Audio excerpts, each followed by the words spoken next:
Dans cette vidéo, nous allons voir la contrainte surface. Alors ici, on a l'objet qui va être l'objet qui va subir la contrainte et comme surface, on va faire un tube. Ce tube, je vais modifier son échelle et l'orienter de cette manière dans l'univers. Je vais le déplacer, on va s'approcher du tube et regarder le numéro de face. Pour ça, on coche cette option et nous voyons ici les numéros de face, le 0, 1, 2, 3, 4 et ainsi de suite jusqu'à 11. J'enlève l'affichage des faces, je sélectionne la typote. Dans son espace objet, j'active Enable Constraints. Je vais choisir ici Surface. Je clique sur cette face du tube, ou bien sur la suivante, ou bien sur celle-ci, etc. Donc ici, je vais mettre sur cette face-là, à cet endroit, et je valide avec Enter. La typote est maintenant alignée en son centre par rapport à cette face. Dans la typote, j'ai mis un outil de transformation qui me permet de surélever la typote éventuellement par rapport à une structure, ce qui est notre cas ici. J'en profite pour retourner dans ces contraintes, et ici elle est sur la face 1. Sur cette face 1, nous savons que les faces sont distribuées dans l'univers, il ne s'agit plus maintenant d'un alignement linéaire en XY, mais en UV. Elle est mise sur la face 1, et on peut glisser maintenant en U et V, aussi bien dans un sens que dans l'autre. La face est la face 1, nous savons que je peux mettre à la face 10, à la face 11, et replacer vers l'intérieur.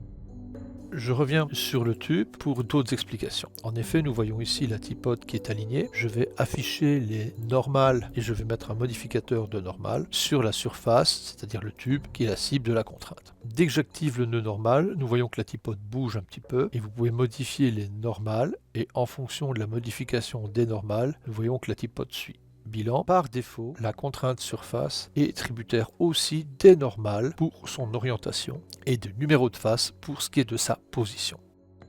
Nous avons remarqué que lorsque je déplaçais la typote en U par rapport à la face choisie, elle avait tendance à tourner sur elle-même. Pour éviter ce concept, le Lock Up Mode, on peut le mettre en Up Vector. À ce moment-là, lorsque vous glissez, il n'y aura aucun souci. Ce qui va être intéressant, c'est que nous savons ici que le cylindre est constitué de numéros de face de 0 à 11. On peut tout à fait animer ce concept. Donc ici, je clique et je crée une clé sur le frame 1 pour choisir la face 0 du cylindre. Je vais mettre sur le frame 50 et ici, je vais mettre la face 11 et créer une clé avec Alt. Et si je fais Play, la typote va voyager de face en face. Voici maintenant un autre exemple.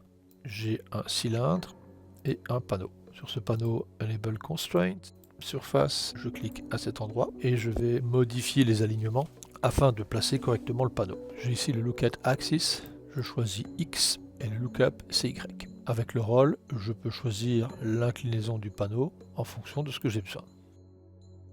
Et nous allons voir que même si la structure est animée, le panneau va suivre. En effet, sur la base, je vais mettre un bend qui va me permettre de plier la structure. J'active le bend et je vois maintenant les poignées relatives au bend. La direction du bend est pour l'instant sur Z. La valeur ici est à 1. Je vais mettre 0 et je vais mettre 1 pour Y. La direction du bend maintenant est bien par rapport à Y. Je vais descendre l'origine à la base du cylindre, augmenter la distance. Si je tourne maintenant, je ne vais pas tourner par rapport à la bonne orientation. Cette gestion de l'orientation se gère ici. C'est le Up Vector Control. Je vais choisir l'orientation sur Z. En effet, le fait de plier va aller suivre l'axe Z de la vue.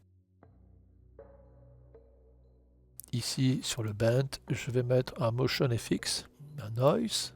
Si je fais Play, voilà, on voit que le bend est influencé par le Noise. On va mettre une amplitude à 50 et je vais réduire les périodes. On a un panneau comme ça qui réagit à un vent latéral. Si je reviens sur le bend, on a la possibilité de donner une variable au vecteur control pour éviter d'avoir la sensation d'avoir un vent uniquement latéral. On va se mettre en temps réel.